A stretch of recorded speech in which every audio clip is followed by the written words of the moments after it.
In this movie, I'm going to give a very brief introduction to the 3D Analyst extension. 3D Analyst is an extension we are able to use at Purdue, and the real thrust of it is to put map layers into a three-dimensional viewer. We're not going to go that far with it in our homeworks, but I'd like to introduce it to you. The first step, of course, is to turn on the extension.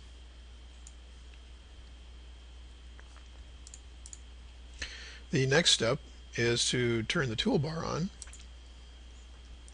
3D Analyst, and what I see then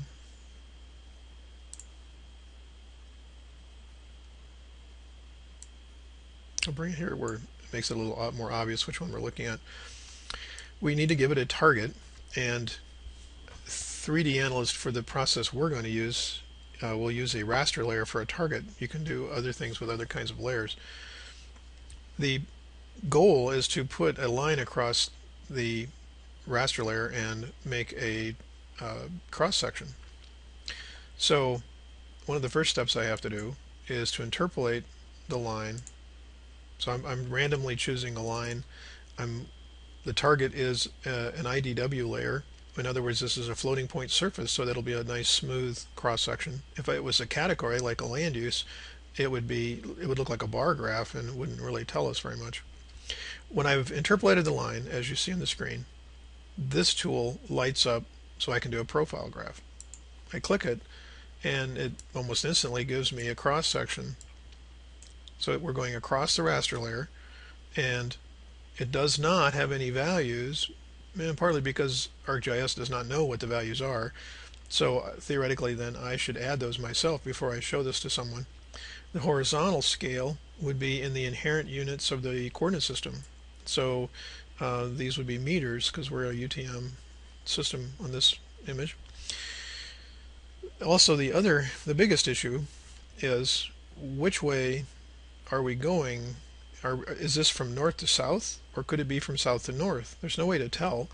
And if I look at the map, there's no real way to tell on the map either. I have a line. Did the line start here and go here, or vice versa? So you need to remember how you drew your line, and then you need to label your map. So it might be A to B, or maybe it's A to A prime.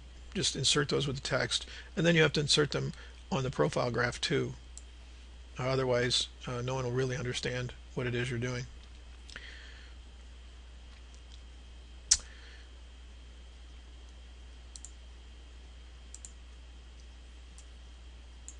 You are able to save the data out, which is kind of a new approach to this. It used to be that you would pretty much do a screen grab to put this into your map. So I could easily do Alt print screen and drop this into any kind of a document that I want.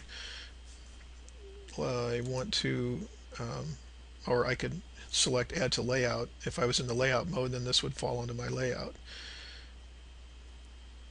If I go to properties, I'm able to change the appearance to do the things we asked you to do. So it shouldn't just say profile graph title. It should say Ashtabula IDW 3 to 6, for example, or whatever it is you choose to work on. You'll need to experiment a little bit with this, but that's how we expect you to be able to label things.